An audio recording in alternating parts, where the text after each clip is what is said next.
Bonjour à tous et merci de nous rejoindre sur Ecclesia TV pour vous informer.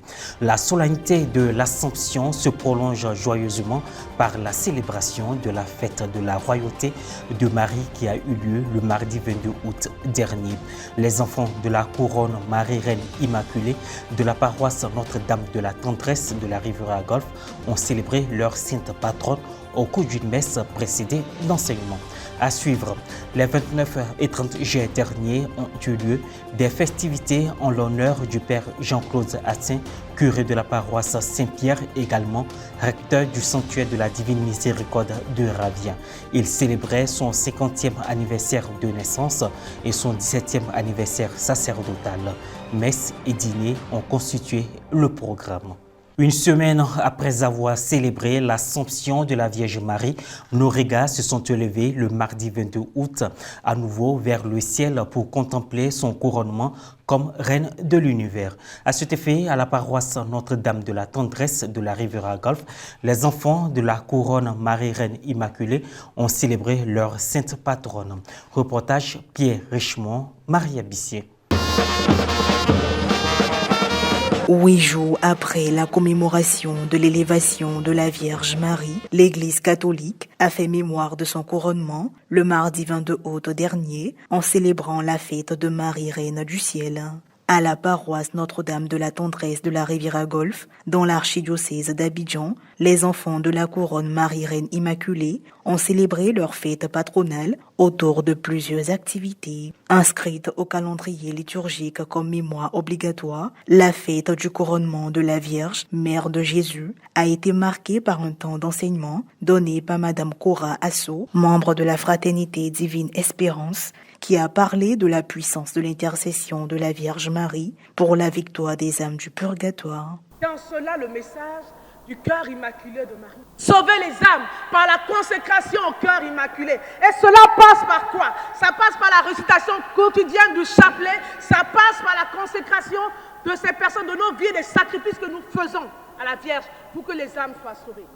Suite à son intervention, Madame Cora a prié pour toutes les personnes désireuses de prier pour les âmes du purgatoire. Présidée par le Père Serge Coussant, vicaire résident en la dite paroisse, la célébration eucharistique a débuté par une procession des membres du groupe portant des luminaires en forme d'étoiles et des tiges de fleurs qui ont été posées au seuil de la représentation de Marie, Reine Immaculée. Au cours de sa prédication, le Père Serge Coussant a montré l'aspect identique entre les attributs de Marie et de Jésus.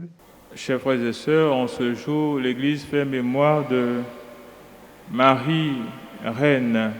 À travers ce titre, nous devons comprendre que la Vierge Marie reçoit de son Fils une gloire. Et elle partage l'équivalent d'un des titres du Christ, qui est le Christ, roi de l'univers.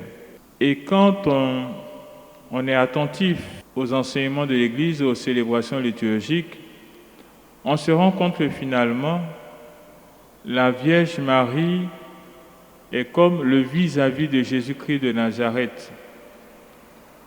Nous avons en effet la nativité du Christ, l'équivalent, nous célébrons l'Immaculée Conception de la Vierge Marie. Nous avons le cœur sacré de Jésus, nous avons le cœur immaculé de Marie. Nous avons le précieux sang du Christ. En vis-à-vis, nous avons les larmes de sang de la Vierge Marie.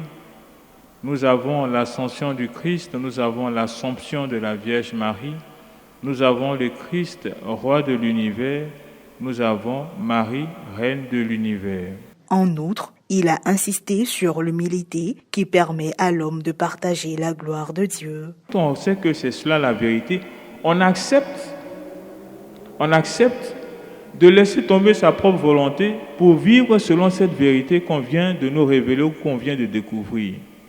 Quand on découvre ou on sait, il nous est révélé que Dieu est créateur du ciel et de la terre et que Dieu est la source véritable de la vie, alors nous acceptons d'abandonner notre propre opinion pour suivre la volonté de Dieu. En ce moment-là, on fait acte d'humilité. On s'abaisse pour que Dieu soit grand. Une procession d'offrandes a été faite au moment de l'offertoire. La messe a été ponctuée par la récitation de la litanie à la Vierge Marie, la consécration des enfants de la couronne Marie-Reine Immaculée, puis l'allocution de la présidente Madame Princesse Gélède Okoué. Dans cette fête de Marie-Reine, nous célébrons le couronnement de la Vierge au ciel. Donc nous bouclons le cycle du rosaire de façon liturgique. Ce que je pourrais dire, à l'avenir, c'est mon souhait que la fête de Marie-Reine devienne une fête solennelle. Parce que ici-bas, quand nous célébrons les rois, c'est vraiment une grande fête. A plus fortiori, la Reine des cieux. Prêtre de Jésus-Christ, cela fait 17 ans que le Père Jean-Claude Atsin, curé de la paroisse Saint-Pierre et recteur du sanctuaire de la Divine Miséricorde de Ravia, est au service de l'Église. Le week-end du 29 au 30 juillet dernier, il a célébré son jubilé sacerdotal couplé de son 50e anniversaire de naissance. Retour sur les faits à travers les impressions de ses proches présents aux festivités. Commentaire Morel Poti. Dans le cadre de la célébration du 50e anniversaire de naissance, couplé des 17 ans de sacerdoce du Père Jean-Claude Atsin, curé de la paroisse Saint-Pierre et recteur du sanctuaire de la Divine Miséricorde de Ravia, des festivités ont été organisées. Dans la soirée du samedi 29 juillet dernier, ses proches, parmi lesquels des confrères dans le sacerdoce, des parents, amis et connaissances se sont joints à lui pour un dîner qui s'est déroulé dans une ambiance chaleureuse. Le lendemain dimanche, après une messe d'action de grâce dite pour la même occasion, des personnes venues partager ces moments n'ont pas manqué d'exprimer les sentiments qui les animaient. Reconnaissance à Dieu pour ce qui lui a permis d'accomplir et de réaliser sur ce territoire paroissial de Ravia. Reconnaissance à Dieu pour le don de sa maman, Notre-Dame de la Divine Miséricorde, à notre Père, qui lui a permis tout au long de son parcours ici, de ces 9 années, de réaliser ce qui était, au moment où il arrivait, impossible à imaginer. Je remercie tous ceux qui sont venus à cet anniversaire et j'ai dit bien de choses. Bonne route pour le retour. Mon frère, il a vraiment travaillé et je suis très content de lui, de tout ce qu'il a fait. Je le remercie beaucoup. Et je remercie aussi le Seigneur Jésus-Christ de lui donner encore la foi où il ira de travailler aussi comme il a fait à Ravia. Pour la première fois que j'ai connu Ravia n'était pas comme ça.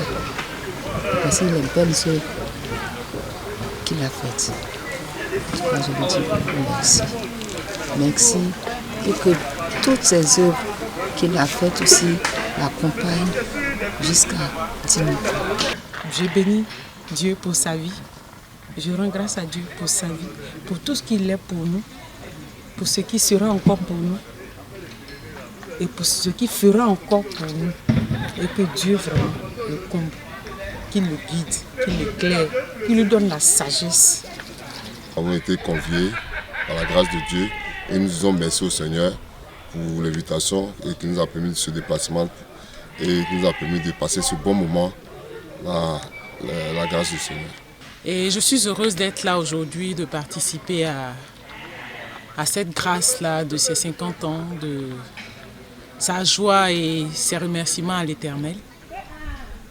On va encore prier Dieu pour toutes ces années encore à venir, encore une 50aine d'années à venir, et demander que Dieu, qui lui a toujours été fidèle, demeure toujours avec lui afin que tout ce qui lui reste à faire, tout ce qui va lui demander d'entreprendre dans son nom soit toujours fait dans sa même joie, dans sa simplicité et dans cette grandeur d'âme qui le caractérise. Ainsi se referme cette édition. Merci de l'avoir suivi. Merci de votre fidélité à la télévision catholique Ecclesia TV.